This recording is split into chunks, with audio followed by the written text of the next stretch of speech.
توجهنا في هذا العمل الاندماجي مبينا على مواصلة رفع نسق المبادرات التجارية، وهو توجه نشاطره في الحقيقة، ونعمل على تنفيذه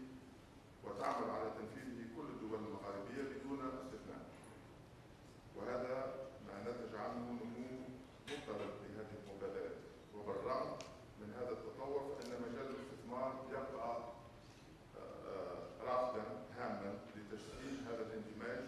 ويمكن أن يشهد انطلاقة أكثر إذا تم العمل على مزيد التنسيق بين الدول المغاربية لاستغلال كل مصادر التمويل المتاحة لإنجاز بعض المشاريع الكبرى في البنية التحتية أو في مجالات أخرى. وإن ما لاحظناه من مبادرات من القطاع الخاص للتواجد بمختلف البلدان المغاربية في المجالات المالية أو النقل أو الصناعة لنجعلنا متفائلين لتواصل هذه المسيرة نحو مستوى أكبر من التكامل والاندماج. وهذا الاندماج الذي تصبو إليه شعوب المنطقة يوفر فرصا أكبر للنمو لمنطقة المغرب العربي التي تعد حوالي 85 مليون نسمة، وبناتج محلي إجمالي بما يقارب 400 مليار دولار، حيث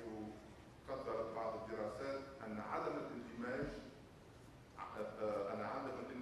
الانتماج يكلف كل بلد من المنطقة حوالي نقطتين على مستوى نسبة النمو. وإذا علمنا أن نقطة واحدة في النمو على سبيل المثال في تونس يمكن أن توفر في السنة 20,000 موطن شغل كمعدل، فإن بلدنا قد خسر 400,000 موطن شغل على امتداد 10 سنوات الماضية. وفي هذا المجال يمكن للتمويل الإسلامي أن يمثل فرصة مهمة للمساهمة في تمويل حاجيات منطقة المغرب العربي ومساعدتها على إنشاء مشاريع مشتركة تكون خير حافز للاندماج لما يوفره هذا التمويل من إمكانيات هامة وأدوات مالية متطورة يمكن أن تستعمل في شتى المجالات، وقد ثبت ذلك من خلال صمود المصارف وصناديق الاستثمار الإسلامية أمام جل الهزات والأزمات المالية والاقتصادية المتتالية. حضرات السيدات والسادة، لقد حافظت المصارف الإسلامية على المكتسبات الأساسية التي حققتها خلال الأزمة المالية العالمية الأخيرة، سواء من حيث المؤشرات المالية أو من حيث ازدياد الثقة في منظومة عملها. وكانت النتائج التي رافقت العمل المصرفي الإسلامي مشجعة حتى للدول التي منعت مفهوم العمل المصرفي الإسلامي في البداية، على غرار بعض الدول الأوروبية التي أقرت بعد ذلك قوانين جديدة تسمح للمصارف الإسلامية بالعمل فيها. كما لوحظ مؤخرا تطور العمل المصرفي الإسلامي في كل من أوروبا الشرقية والصين وروسيا، وإن لم يكن بسبب دخول المسلمين وجاليات مسلمة مقيمة على هذه الأراضي، بسبب اعتبار العمل المصرفي الإسلامي نشاطا جديدا من الأعمال يستحق الفرصة والظهور والنجاح. وهذا النجاح يترجمه بكل وضوح حجم الأصول التي تديرها المصارف الإسلامية، والتي تبلغ حوالي 900 مليار دولار أمريكي في العالم. كما يتوقع وصول الودائع في المصارف الإسلامية خلال ال5 سنوات القادمة إلى حوالي تريليون دولار، وهو بلوغ الأصول المستثمرة في الصكوك الإسلامية خلال ال5 سنوات القادمة إلى حوالي 130 مليار دولار. حضرات السيدات والسادة، كل هذه المؤشرات تدل على أن المصرفية الإسلامية قادمة بقوة وعمق، سواء كان من حيث الصناعة نفسها وما تقدمها من منتجات وآليات مبتكرة جديدة، أو من حيث النشاطات والأعمال، أو من حيث التنوع والانتشار الجغرافي والإقليمي والدولي، بما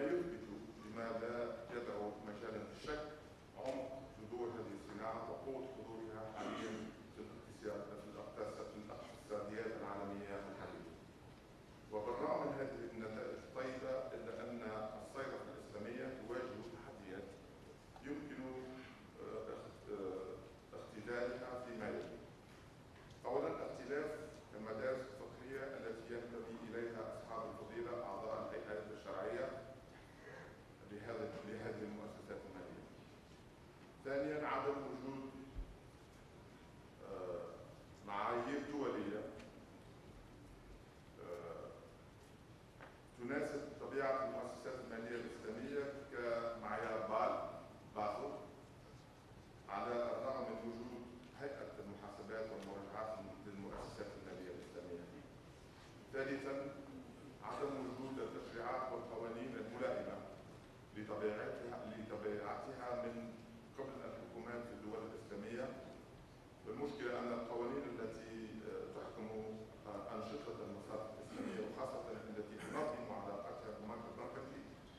مثل معدل الاحتياطات والسيولة النقدية وقيود التمويل قد وضعت على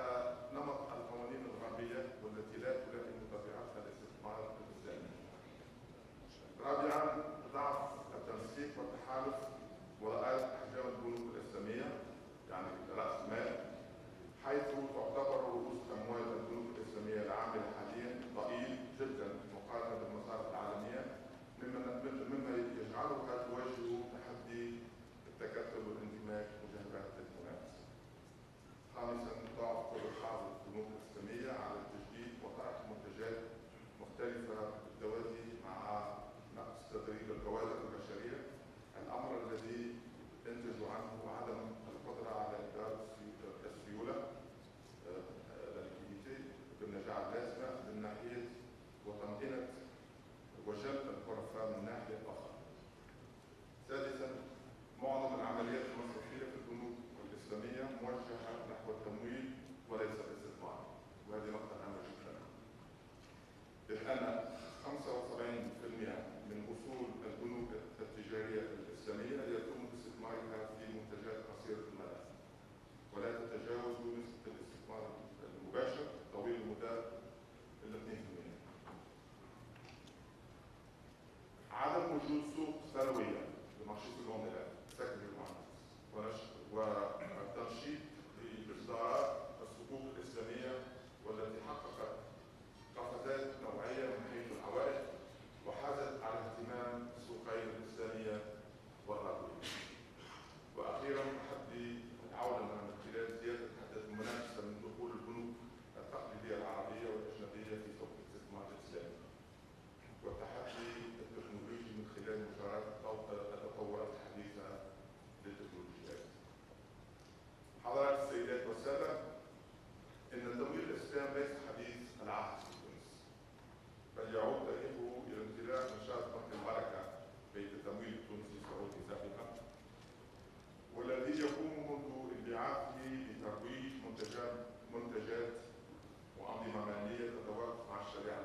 أحدث تقنيات الهندسة المالية الإسلامية، وتهدف بالخصوص إلى التوفي من المخاطر المحيطة بالاستثمار والتمويل، وهي في ذلك تعتبر من أدوات